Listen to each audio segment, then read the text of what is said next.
Today we are going to be completing lesson 9.4, Measures of Variation, on page 414 of your textbook. Today's purpose is going to be to identify two of the three measures of variation data, so you are able to use these terms to describe a data set. Okay, so the first thing I want to talk about is that a measure of variation describes the distribution of a data set. Now, so far we've talked about measures of center. That was the mean, median, and mode. Now we are going to be talking about two of the three measures of variation. So the first simple measure of variation that we can find is the range.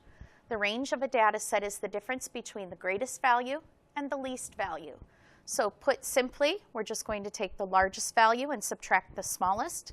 Our answer is the range. So taking a look at example 1, it says the table shows the lengths of several pythons captured for a study. Find and interpret the range of their lengths. So the first thing you want to do is put the data in order from least to greatest. When we do this, we find that the smallest measure in our data set is 5. And the largest measure in our data set is 18 and 5/10. So what we're going to do is take 18 and 5/10, subtract 5 from it, and our answer is going to be 13 and 5/10 feet. So this means that the lengths vary by no more than 13 and 5/10 feet, and that is the range. Okay, a second measure of variation is finding the interquartile range. So first we want to talk about quartiles. The quartiles of a data set divide the data into 4 equal parts.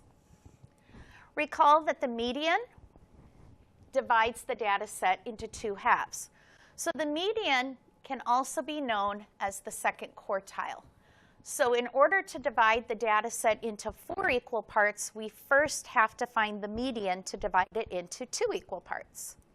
So here's an example of a data set. We have the median, I'm going to highlight this for you. We have the median right here in the middle at 29, and that is because our 2 center pieces of data are 18 and 30, and so the center of 18 and 30, or excuse me, 28 and 30, the center of that is going to be 29. Now, after you've found the median, what you're essentially going to do then is find the median of the lower half of the data, and then we're going to find the median of the upper half of the data. So when we take a look at the data set that's already set up for us, the median of the lower half is 22. The median of the upper half is 32.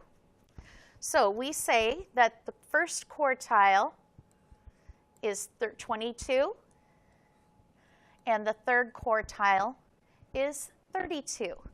And what this means is that our first quartile is 22. Our second quartile, which is also known as the median, is 29. And the third quartile is 32, quartile 3. Okay, now I want to talk about interquartile range. Once you've found the second quartile median and then the first and third quartile, we can then find the interquartile range, also known as the IQR.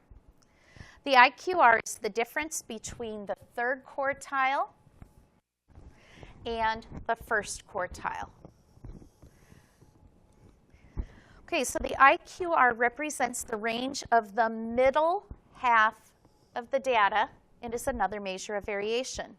So while the range goes from the very bottom data, 18 to 37, the interquartile range is just concerned about the middle half of the data. Okay, now what I'm going to do is actually take you through step by step to find the interquartile range. And it's not nearly as confusing as it sounds. So in our example here, example 2 of our textbook, it says the dot plot shows the top speeds of 12 sports cars. Find and interpret the interquartile range of the data. So the very first thing I actually want to do is take all of the data that's listed here in our dot plot and organize it from the least to greatest value. So notice it says order the speeds from slowest to fastest. So I've started with 220 and I've just listed it all the way up to 270.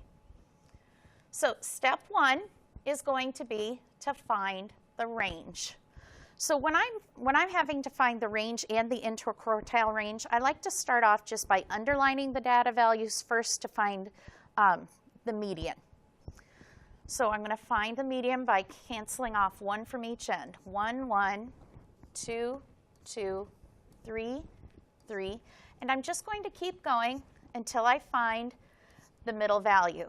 Now, as I can see right here, the middle is going to be right in between 245 and 250. So when I add those two numbers together and divide by 2 to find the absolute median or middle value, I know that that value is going to be 247 and 5/10. Okay, now that I've got the median, or I know where the median lies, I can now find the bottom or the first quartile and the third quartile. Now remember, this means you're just finding the median of the bottom half and the median of the top half. So this time, second time through, I'm just going to draw a single line through it. 1, 1, 2, 2, and once again, it falls right in the middle of 230 and 240. So I know that the first quartile is going to be 235. Okay, now I'm going to go up and find the median of the top half. Oh, and I'll label this quartile 1. Okay, so now I'm finding the quartile of the top half of the data, which means the median of the top half. And it is, again, falling right in the middle of 250 and 260. So I know that the median of the top half of the data is 255. And remember that this is quartile 3 because our true median in the center, the median in the center is going to be quartile 2.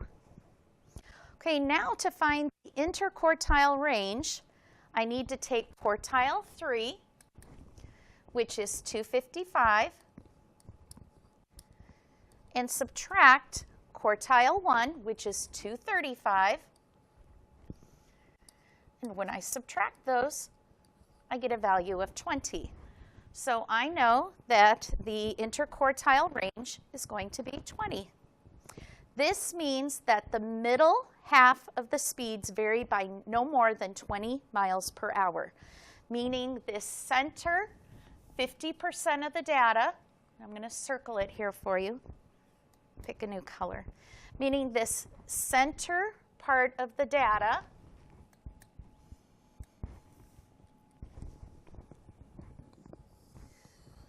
this is the center 50%. It varies by no more than 20 miles per hour.